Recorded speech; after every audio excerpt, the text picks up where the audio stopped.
Hello everyone, welcome to the channel. In this video, we are going to discuss one of the most important and most expected topic for our upcoming UGC NET exam, that is factors affecting teaching. So ये topic examination point of view से बहुत ही ज़्यादा important है and इस topic से हर एक series में एक question ज़रूर पूछा जाता है. So इस video में मैं आप लोगों को बताऊंगी कि कौन कौन से ये factors हैं, तो इस video को आप लोग end तक ज़रूर देखिएगा. सो ये है यूजीसी नेट के अकॉर्डिंग टीचिंग एप्टीट्यूड का कंप्लीट सिलेबस एंड इस वीडियो में हम लोग ये कंप्लीट सेक्शन को डिटेल में डिस्कस करने वाले हैं.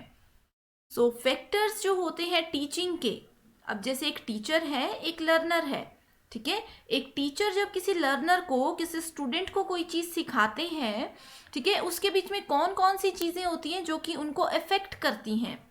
ठीक है, जैसे कि मान लीजिए अगर मेरी लैंग्वेज आप लोगों को समझ नहीं आ रही है, ठीक है, मेरे बोलने का तरीका आप लोगों को समझ नहीं आ रहा है, या फिर आप लोगों के पास या फिर मेरे पास इंटरनेट कनेक्शन ही नहीं है, तो ये सब चीज़ें जो है ये फैक्टर्स होती हैं जो कि एक टीचिंग को इफेक्ट करती है, एक अच्छे टीचिंग को इफेक्ट करती है. ठीक है, या फिर अगर हम लोग ऑफलाइन सेशन की बात करें तो ऑफलाइन सेशन में कौन कौन सी चीज़ें टीचिंग को इफेक्ट करती हैं. जैसे कि मान लीजिए कि हमारे पास क्लासरूम नहीं है, या फिर क्लासरूम है तो वहाँ पे ब्लैक बोर्ड नहीं है, चॉक एंड डस्टर नहीं है. ठीक है, तो ये सब चीज़ें होती हैं जिनकी वजह से एक टीचिंग लर्निंग प्रोसेस में बहुत ज़्यादा इफेक्ट पड़ता है. सो यहाँ पे बेसिकली 3 फैक्टर्स होते हैं. पहला होता है लर्नर का साइकोलॉजिकल या फिर इंडिविजुअल कैरेक्टरिस्टिक, इसको हम लोग लर्नर भी बोल सकते हैं, सिंपल. ठीक है, दूसरा होता है teachers and classroom support, and तीसरा होता है environment and other surrounding factors. तो इस वीडियो में हम इन तीनों चीज़ों को डिटेल में डिस्कस करेंगे.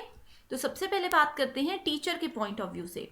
सो इस टॉपिक को याद रखने के लिए आप लोगों ने क्या करना है, आप लोगों ने अपने आप को एक टीचर के पॉइंट ऑफ व्यू से देखना है.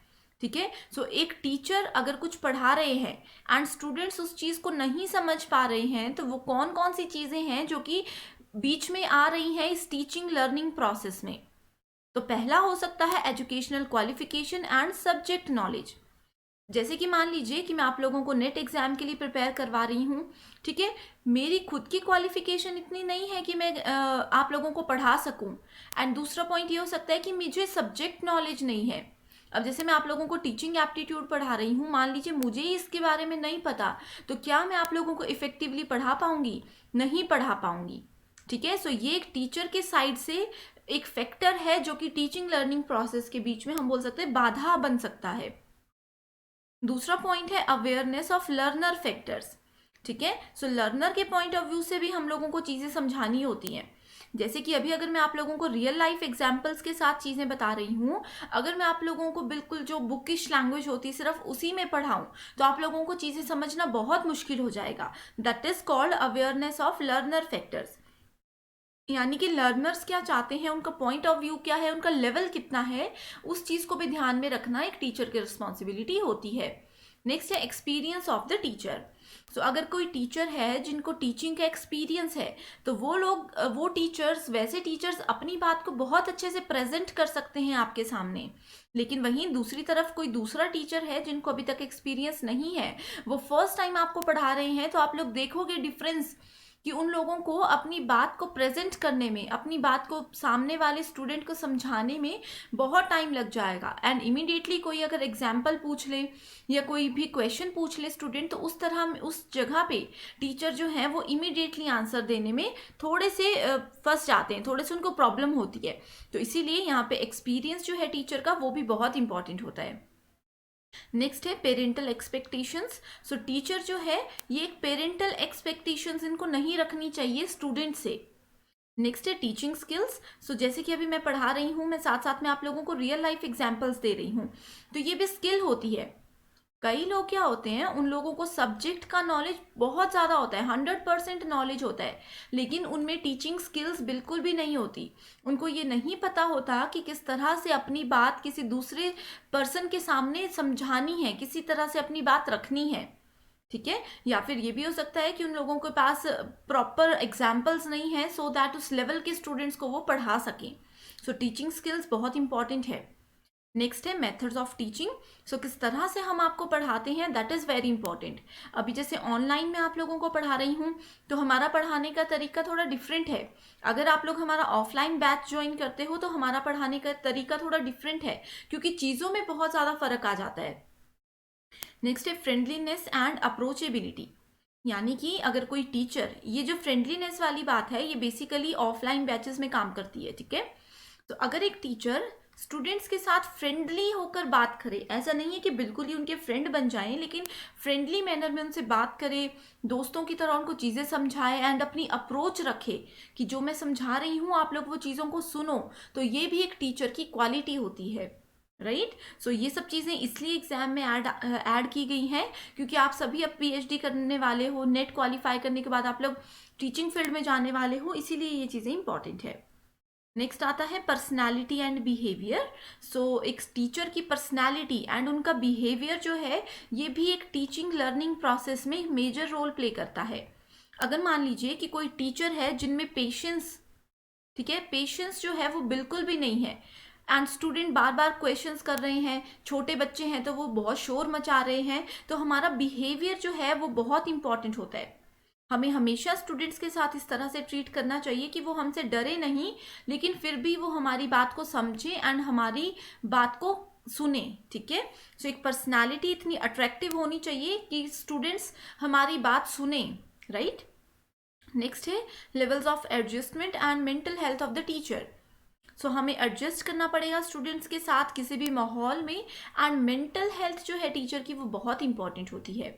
मेंटल हेल्थ क्यों इंपॉर्टेंट होती है, क्योंकि अब जैसे मान लीजिए कि कोई टीचर ए है, उनके घर में बहुत सारी प्रॉब्लम्स चल रही हैं, ठीक है, उनको बहुत ज़्यादा मेंटल प्रेशर है, फैमिली का भी, अपनी जॉब का भी। तो इस तरह के जो प्रेशर में, इस तरह के जो स्ट्रेस में टीचर्स होते हैं वो अच्छे से अपनी बात नहीं रख सकते, वो फ्रस्ट्रेटेड रहेंगे एंड इस चीज़ का इफेक्ट जो है वो टीचिंग पे भी पड़ेगा उनकी, जिसकी वजह से लर्निंग में भी बहुत प्रॉब्लम्स हो सकती हैं। नेक्स्ट आता है डिसिप्लिन। एक टीचर में डिसिप्लिन होना बहुत ज़रूरी है। अगर एक टीचर डिसिप्लिन होंगे तो ही स्टूडेंट्स भी डिसिप्लिन को फॉलो करेंगे, ठीक है। नेक्स्ट है इकोनॉमिक फैक्टर्स। सो इकोनॉमिकली जो टीचर्स होते हैं वो बहुत स्ट्रांग होने चाहिए, अगर नहीं है तो उस चीज़ का भी कहीं ना कहीं इफेक्ट पड़ता ही है, राइट। सो ये थे एक टीचर के पॉइंट ऑफ व्यू से कि कौन कौन से फैक्टर्स हैं जो एक टीचिंग में इफेक्ट कर सकते हैं, उनमें बाधा बन सकते हैं। नेक्स्ट है लर्नर के पॉइंट ऑफ व्यू से। सो लर्नर की मेच्योरिटी होनी चाहिए, उसमें इतनी समझ होनी चाहिए कि उनके लिए क्या इंपॉर्टेंट है क्या नहीं।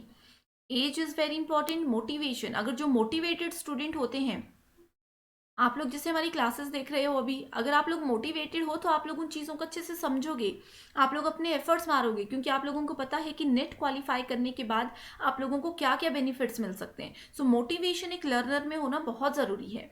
जो लर्नर मोटिवेटेड ही नहीं है वो क्लास में आएंगे ज़रूर, वो इस वीडियो को देख ज़रूर रहे होंगे, लेकिन उनको कोई इफेक्ट नहीं पड़ेगा इस चीज़ का।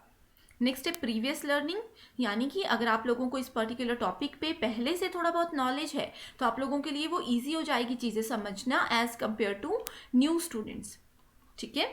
नेक्स्ट है इंटेलिजेंस। जो बेसिक इंटेलिजेंस लेवल होता है किसी भी पर्सन का, वो भी इंपॉर्टेंट है, क्योंकि जो थोड़े ज़्यादा इंटेलिजेंट स्टूडेंट्स होते हैं, जो कि ज़्यादा ध्यान देते हैं चीज़ों पे, वो कॉन्सेप्ट को जल्दी समझ जाएंगे। एंड वहीं दूसरी तरफ जो लोग कम इंटेलिजेंट होते हैं, जिनका ध्यान नहीं होता है लेक्चर में, तो वो लोग इस चीज़ को थोड़ा देर से समझेंगे। मेंटल हेल्थ, फिजिकल नीड जो होती है वो भी इंपॉर्टेंट है। डाइट एंड न्यूट्रिशन, अच्छा खाओगे तो जल्दी समझ आएगा, ठीक है। अटेंशन एंड इंटरेस्ट, ये मैंने आप लोगों को बताई, जो भी स्टूडेंट्स अटेंशन लेते हैं, अटेंशन देते हैं, इंटरेस्ट है जिन लोगों का, तो वो लोग इस चीज़ को जल्दी समझेंगे। जो लोग ज़बरदस्ती पढ़ रहे हैं उन लोगों को ये चीज़ें डिफ़िकल्ट लग सकती हैं। नेक्स्ट है goal setting and level of aspiration. So आप लोगों का एक गोल होना चाहिए, यानी कि अगर आप लोग लेकर चलते हो कि हमें 7 डेज में यूजीसी नेट पेपर 1 में टीचिंग एप्टीट्यूड को कंप्लीट करना है, तो ये गोल होना चाहिए। ये एक टीचर के लिए भी इंपॉर्टेंट है एंड एक स्टूडेंट के लिए भी इंपॉर्टेंट है। नेक्स्ट आता है एनवायरमेंट की बात करते हैं। सो टीचिंग एंड लर्निंग, एक टीचर एक स्टूडेंट, इन दोनों में अगर क्लास चल रही है, जैसे हम लोग ट्यूशन जाते हैं, स्कूल जाते हैं, कॉलेज जाते हैं, ठीक है। सो एनवायरमेंट कैसा होना चाहिए, उसके लिए 5 मोस्ट इंपॉर्टेंट चीज़ें हैं। पहला है सपोर्ट मटेरियल, यानी कि सपोर्ट मटेरियल में आता है जैसे ऑडियो वीडियो। जैसे अभी हम ऑनलाइन क्लासेस की बात करें तो मेरा ऑडियो अच्छा है तो आप लोगों को अच्छा लग रहा होगा, वीडियो क्लियर है, ठीक है, online tutorials, open journals, online test, all kinds of teaching aids. जैसे कि अगर हमारे पास लैपटॉप ही नहीं होता तो हम कैसे ये सब चीज़ें करते। ठीक है, दूसरा आता है हमारे पास इंस्ट्रक्शनल फैसिलिटीज़। सो इंस्ट्रक्शनल फैसिलिटीज़ आती हैं जैसे कि चौक है, लैपटॉप्स हैं हमारे पास, पेन टैब है, आप लोगों के पास भी मोबाइल है, इंटरनेट कनेक्शन है, ठीक है, ये सब चीज़ें आती हैं इंस्ट्रक्शनल फैसिलिटीज़ के अंदर। नेक्स्ट आता है लर्निंग एनवायरनमेंट, कि जहाँ पे आप लोग पढ़ रहे हो आसपास का एनवायरनमेंट कैसा है, आसपास का एनवायरनमेंट काम है या फिर वहाँ पे बहुत शोर रहता है, उस चीज़ पे भी आप लोगों की लर्निंग और हमारी टीचिंग में बहुत फ़र्क पड़ता है।